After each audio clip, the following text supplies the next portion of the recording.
Is Bernie Sanders now helping Donald Trump?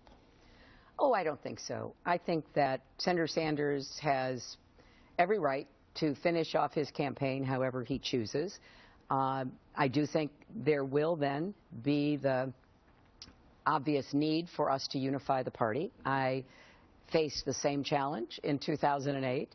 I will certainly do my part, reaching out to Senator Sanders, reaching out to his supporters, and I expect him to do his. And he said about a week ago he was going to spend 7 days a week trying to defeat Donald Trump, and I believe that's the case. You know, earlier this week, you just said emphatically, look, I'm going to be the nominee. Right.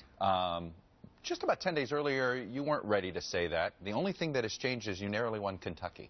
Why are you comfortable saying, I'm going to be the nominee, and why did you think it was important to actually verbalize that? Well, I think that having gone through 2008, as I did, it was much closer between then Senator Obama and myself in 2008. I actually won 9 of the last 12 contests in 2008, including Kentucky, West Virginia, Indiana, other states. And I wanted to make it clear that I know what this feels like, having lived through it. I have 3 million more votes. In the case of Senator Obama and myself, it was neck and neck in the popular vote. I have far more pledged delegates. It was much closer between me and Senator Obama. And I am going to be the nominee, and I want to spend a lot of my time, as you've seen me do, really taking on Trump, because I find what he says, the kind of candidacy he's presenting, to pose a danger to our country. You know, it's interesting, though. He is making a case, Bernie Sanders is, Senator Sanders, to superdelegates. And there's another memo they've put out this weekend just showing how much stronger he is against Donald Trump than you are. Our own poll, he's got a 15-point lead over Trump. You have a 3-point lead over Trump. You made an electability case 7 days before the final day of the primary season to superdelegates back in 2008. Why shouldn't superdelegates, you wanted them to listen to your argument 8 years ago, why shouldn't superdelegates listen to the Bernie Sanders argument and say, you know what, maybe he is more likable?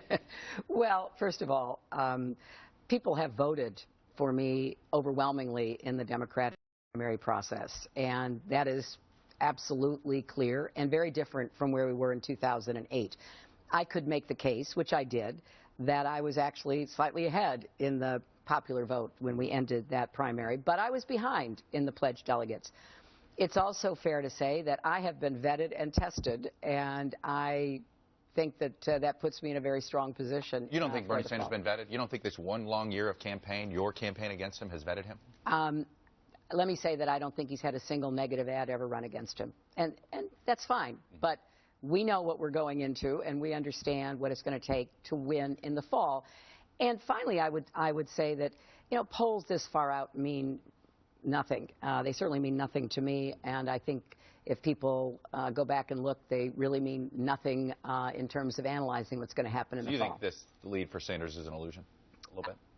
I'll let others speak to that. I just think that I'm in a much stronger position, have been, and the voters who have turned out and given me 3 million more votes believe that as well. It does seem he has some specific demands that he would like to see met at the convention if he's not going to be the nominee. Some of them include perhaps getting rid of superdelegates, creating a rule that says, you know what, all primary contests should be open to independents, things like that. Are you okay with those, if that's what it takes to get him on board, to say, okay, we'll do this on the platform. We'll do this going forward. We'll change the rules. We'll change the platform. What do you say? Well, certainly we're going to talk with him when he's ready to talk and listen to him. And we will take into account what he is asking for. I think that's part of the process. How about getting rid of superdelegates? Would you be in favor of that? I think we have to. I'm not going to negotiate with him today on your show. I'm going to say when it's time, I am reaching out to do my part to try to unify the party. I expect him to do the same. I did that when I lost a much closer race to Senator Obama, because I knew that whatever our differences were, just as whatever our differences are between me and Senator Sanders, they pale in comparison to Donald Trump and the Republicans. And I think most of Senator Sanders' supporters understand that as well. Would you, he's accepted an invitation to debate in California before the California primary. Have you thought about accepting that invitation? You know, we'll consider it, but I'm really focused. So you're not ruling it out yet? I haven't thought about it. We'll consider it. But I think what's important is we're not going to let, at least my campaign, is not going to let Donald Trump try to normalize himself in this period between So you think now a competitive and Democratic primary is doing nothing but helping Donald Trump right now? No, I didn't say that. I said that if we don't respond to Donald Trump, which I am doing, as you have seen, I've said he was unqualified to be president. I believe that deeply. I am going to keep focused on Donald Trump because I will be the nominee. I will be running against Donald Trump in the fall. And I do not want Americans and, good thinking Republicans as well as Democrats and independents to start to believe that this is a normal candidacy. It isn't. What he is advocating, look what he's done this past week, attacking our closest ally, England, heaping praise on a dangerous dictator in North Korea, reiterating his call to pull out of NATO, our strong military alliance, talking about letting other countries have nuclear weapons, advocating a return to torture, and even murdering the families of suspected terrorists. That is beyond the pale, and it poses immediate dangers. I go around the country, Chuck, all the time. And in my events in the last few weeks, I've had Republicans coming to tell me they are supporting me. They have different reasons. For a lot of women, it's the divisive, demeaning comment Donald Trump has made about women. For others, a businessman just told me yesterday in Texas, he said, I'm a Republican. I've always voted Republican. I'm here giving you money, supporting you, because I do business all over the world, and I'm watching what this Trump effect is doing to our standing in the world. It's interesting, though. There's a lot of Democrats that are quietly nervous that your candidacy isn't responding to what the populace wants right now, right? The populace wants major change. The populace wants major shakeups. And in some ways, your campaign has been about you're going to build on the progress Barack Obama has made. That isn't what this electorate is saying. This electorate is saying they want major changes. We have our own poll. We asked them, do you want essentially testing your message versus testing his message, even if it comes with an unpredictability? And by 10 points, they want the unpredictability. That's how fed up they are. How do you respond to that? Well, first of all, I have 2 million more votes than Donald Trump. And I think voters, as opposed to, the kind of back and forth in the public arena, when voters show up to vote, they take that vote seriously. And yes, I know he has a plurality of Republicans who have voted for him. But I think in the course of this campaign, we are going to demonstrate he has no ideas. There's no evidence he has any ideas about making America great, as he advertises. He seems to be particularly focused on making himself appear great. And as we go through this campaign, we're going to be demonstrating the hollowness of his rhetoric and the danger of a lot of what he has said. And I am very confident that the American people are going to want change. Every election is about the future. I've laid out very positive approaches. I'm not running for anybody's third term. I'm running for my first term. But I also want to do what works. My goal is to produce positive results for the American people. More good jobs, rising incomes, the kinds of tangible progress that I think people are yearning for and they need and deserve to see. Bernie Sanders has been talking about a political revolution, a future you can believe in. Obviously, Donald Trump with the Make America Great Again is one of these slogans that has taken off, for better or for worse. If you could sum up, what is the big idea of your candidacy? Look, we are stronger together. We are stronger together in facing our internal challenges and our external ones.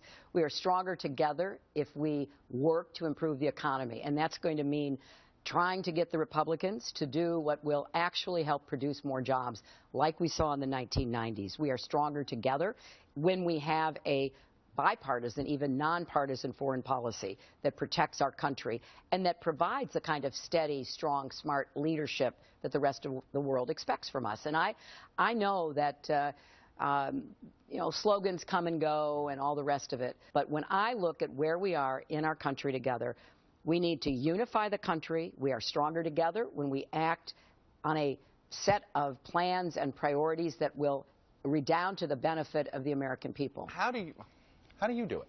You're a polarizing figure right now in American politics. You have an unfavorable rating that is almost as high as Donald Trump's. How do you do it? Well, it's not as high, and No, it's not, but it's but it's well, it's look, pretty high. but he's gotten. You're pretty polarizing. He's polarizing. Well, how do you do it if you're elected president? This is a polarized country. Just the way I did it when I was First Lady, Senator, and Secretary of State. When I have these jobs, Chuck, I actually get things done, and I work with people across the aisle. Honestly, I worked with Republicans in the 90s to create the Children's Health Insurance Program. I worked with Tom DeLay, the hammer in the House, to reform adoption and foster care. I worked with every Republican, and I worked as Secretary of State to get things done, to reduce nuclear weapons, for example, between Russia and myself. So I have a track record, and I'm going to remind people of that because it's not just rhetoric for me.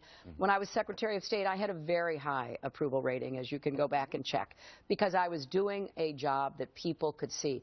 When I get into the arena and all of the negativity that's been thrown at me for 25 years is recycled and put out there, I know I've got work to do, but I'm very confident that it's going to be successful. I know we're over, but I got a couple more questions. Number one, you said Bill Clinton, you were going to basically put him in charge of getting this economy going again. Can you what does that mean? Well, what I said in Kentucky and West Virginia is that there are parts of our country that have been left out and left behind for too long. And I am going to ask my husband, who has a great track record in creating jobs, putting people to work, revitalizing communities, to be in an advisory role, working with me, working with our cabinet, to try to figure out what we can do. You know, every First Lady has taken on special projects, and I think my husband's understanding of how to get this economy moving in places that have been left behind will be incredibly valuable. Both Donald Trump and Bernie Sanders have been running against some of the economic policies of the 90s. Trade, Wall Street deregulation, things like that. Does that concern you? Well, they're not running against 23 million new jobs. They're not running against incomes going up for every American, not just those at the top. They're not running against median family income going up 17%, and for African Americans, 33%, and lifting more people out of poverty, and ending up with a balanced budget and a surplus. Now, I have said I want to renegotiate NAFTA. I voted against the only multinational trade deal that came before me when I was in the Senate. I have stated my opposition to the Trans-Pacific Partnership based on what it was negotiated to. So I'm more than happy to take on that argument. But I ask people, when they criticize the 90s, what do they criticize, the peace or the prosperity? Because I think a lot of Americans, as I travel around the country, think of that as being a time when they thought they were getting ahead. Then we ran smack dab into the failed Republican economic policies. And I know you're not going to reveal how you're vetting for a running mate, but you saw this process up close with Al Gore. What did you learn from that process of your husband picking Al Gore and the governing structure that he was involved in that you're going to use going forward? The most important thing is to pick someone who you have absolute confidence in can be president. That's more important than any characteristic. And then someone you can work with, someone that you believe will be a good partner, not just to you, but to the rest of the government, someone who can go around the country, as Joe Biden has done very well, in explaining and advocating for the policies of the Obama administration. Mark Cuban. Yes. Did an interview with him earlier. He expressed serious interest. If you called him up and said, I want to vet you to be my running mate, he'd listen. What do you say to that? I think we should look widely and broadly. It's not just people in elective office. It is successful business people. I am very interested in that, and I appreciate his openness to it. I think that you do plan on having people that maybe have never served in elected office that you're going to I am absolutely intending to look far and wide, and I think that is the best way to find somebody who can really capture what's needed in the country. And business people have, especially successful business people who are really successful as opposed to pretend successful, I think have a lot to offer. Pretend successful. You don't think, is there anything Donald Trump's done that should be praised? I think he needs to release his tax returns. The only two we have show that he hasn't paid a penny in taxes. And yet he goes around talking about Make America Great. You know, that means paying for our military. That means paying for our roads. That means paying for the VA. That means a lot of things. And if you've got someone running for president who's afraid to release his tax returns because it will expose the fact that he pays no federal income tax. I think that's a big problem. But my question was, there's nothing about his background that is praiseworthy? We'll find out, because we have to get below the hype. We have to find what the reality is. And you don't feel like you know that? I don't think the country knows it. But do you? I think that we're beginning to find out, but I don't think we know enough, and that's why he should release his tax returns. All right. Prove that he actually has the level of success he claims to have. Madam Secretary, I got to leave it there. Thanks for coming on. We'll see you soon. Glad to be here. You got it. Thanks.